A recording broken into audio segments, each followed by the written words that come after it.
പ്രിയ കുട്ടികളെ, ഇന്ന് നമ്മൾ പഠിക്കാൻ പോകുന്നത് KPSTA USS മോഡൽ ക്വസ്റ്റ്യൻ പേപ്പറിൻ്റെ ബേസിക് സയൻസ് ആണ്. ഇത് പേപ്പർ 2 ആണ്. പേപ്പർ 2-ൽ English, basic science, social science എന്നീ വിഷയങ്ങളാണ്. 1 മുതൽ 15 വരെ ഇംഗ്ലീഷിൻ്റെ ക്വസ്റ്റ്യൻസ് ആയിരിക്കും. അതിൻ്റെ തുടർച്ചയായിട്ടാണ് ചോദ്യങ്ങൾ ഉണ്ടായിരിക്കുക. 16 മുതൽ ബേസിക് സയൻസ്. അതിൽ ഫസ്റ്റ് ക്വസ്റ്റ്യൻ, ഹൈഡ്രജൻ ഇല്ലാത്ത acid A. Acetic acid, B.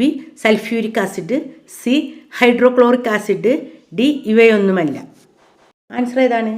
D ആണ്. ഇവയൊന്നുമല്ല. ആസിഡും ലോഹവും തമ്മിൽ പ്രവർത്തിച്ചാൽ ഉണ്ടാകുന്ന വാതകത്തിൻ്റെ പ്രത്യേകത: A. തീ അണക്കുന്നു, B. കത്തുന്നത്, C. സാന്ദ്രത കൂടിയത്, D. കത്താൻ സഹായിക്കുന്നത്. Answer B. കത്തുന്നത്. 18ാമത്തെ ക്വസ്റ്റ്യന്, ഒരേ സമയം ആസിഡിനെയും ബേസിനെയും തിരിച്ചറിയാൻ ഉപയോഗിക്കുന്നത്: A. സാർവിക സൂചകം, B. ജലം, C. മണ്ണെണ്ണ, D. ഇവയൊന്നുമല്ല. ആൻസർ ഏതാണ്? A. സാർവിക സൂചകം. പൂർണ്ണമായും സൗരോർജ്ജത്തിൽ പ്രവർത്തിക്കുന്ന വിമാനത്താവളം: ആൻസർ B. കൊച്ചി അന്താരാഷ്ട്ര വിമാനത്താവളം. ലോകത്തിലെ തന്നെ ആദ്യ സൗരോർജ്ജ വിമാനത്താവളമാണ് നമ്മുടെ കൊച്ചി അന്താരാഷ്ട്ര വിമാനത്താവളം. ജീവികൾ ആഹാരം സ്വീകരിക്കുകയും പ്രയോജനപ്പെടുത്തുകയും ചെയ്യുന്നതിനെ ഡാഷ് എന്ന് പറയുന്നു: A. പോഷണം, B. പ്രകാശ സംശ്ലേഷണം, C. ദഹനം, D. ആഗിരണം. നമുക്ക് കൺഫ്യൂഷൻ ആക്കാൻ വേണ്ടിയിട്ട് ഓപ്ഷനൊക്കെ പലതും തരും. ഇതവിടെ പ്രകാശ സംശ്ലേഷണമൊക്കെ തന്നിട്ടുള്ളത്. അത് സസ്യങ്ങൾ ആഹാരം പാകം ചെയ്യണേനെ പറയാം. ഇവിടെ ആൻസർ എന്താണ്? A ആണ്. ഓപ്ഷൻ A, പോഷണം. 21ാമത്തെ ക്വസ്റ്റ്യന്, ഒറ്റയാനാരി. ഓപ്ഷൻ വായിക്കണ്ടല്ലോ അല്ലേ? ആൻസർ ഏതാണ്? പെൺമരങ്ങ്. രക്തം കട്ട പിടിക്കുന്നതിന് സഹായിക്കുന്ന രക്തകോശമേത്? ആൻസർ C ആണ്. പ്ലേറ്റ്ലെറ്റുകൾ. രക്തം കട്ട പിടിക്കാൻ സഹായിക്കുന്ന വിറ്റാമിൻ ഏതാണ്? Vitamin K. മക്കളോട് ഒരു പ്രത്യേക കാര്യം പറയാനുള്ളത്, നമ്മുടെ ചാനലിലൂടെ LSS USS ക്ലാസ്സുകളൊക്കെ നൽകുന്നുണ്ട് കേട്ടോ. LSS കുട്ടികളൊക്കെ ഉണ്ടെങ്കിൽ നമ്മുടെ ചാനലിൻ്റെ ലിങ്ക് ഒന്ന് ഷെയർ ചെയ്യണേ. കൂടാതെ +2 വരെയുള്ള കുട്ടികൾക്ക് വേണ്ടിയിട്ട് നമ്മുടെ ചാനലിലൂടെ എല്ലാ ദിനാചരണ ക്വിസ് വീഡിയോസും നൽകുന്നുണ്ട് കേട്ടോ. എൻ്റെ മക്കൾക്ക് USS കഴിഞ്ഞാലും നമ്മുടെ ചാനലിലൂടെ GK ചോദ്യങ്ങൾ പഠിക്കാം. Okay, next question 23. ആന്തരപരാതത്തിന് ഉദാഹരണം ഏത്? ആൻസർ A ആണ്. വിരകൾ. 24ാമത്തെ ക്വസ്റ്റ്യന്, അജിനോമോട്ടോയുടെ രാസനാമം? Answer C. Monosodium glutamate. ജലശുദ്ധീകരണശാലകളിൽ എയറേഷൻ നടത്തുന്നതിൻ്റെ ആവശ്യകത? Answer A.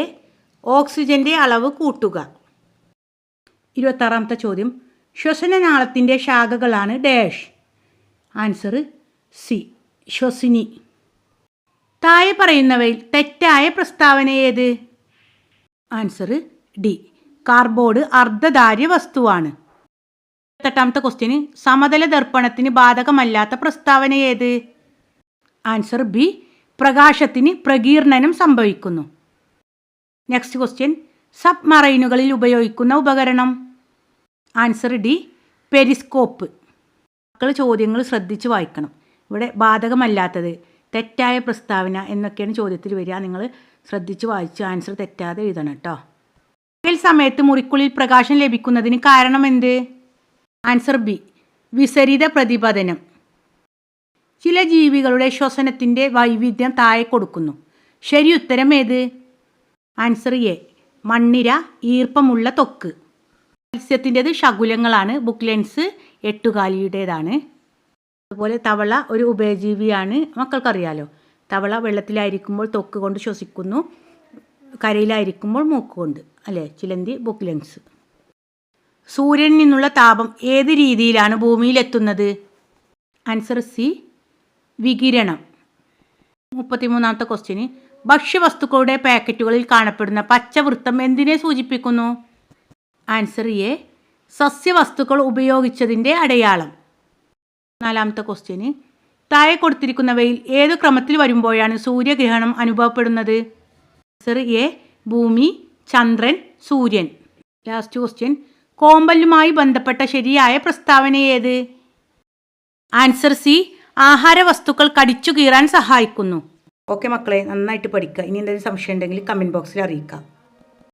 സോഷ്യൽ വിഷയങ്ങൾ ടെക്സ്റ്റ് ബുക്ക് വിശദമായിട്ട് നൽകിയിട്ടുണ്ട്. എന്തെങ്കിലും സംശയം ഉണ്ടെങ്കിൽ ക്ലാസ്സിൻ്റെ ഭാഗങ്ങൾ പോയി കാണാം കേട്ടോ.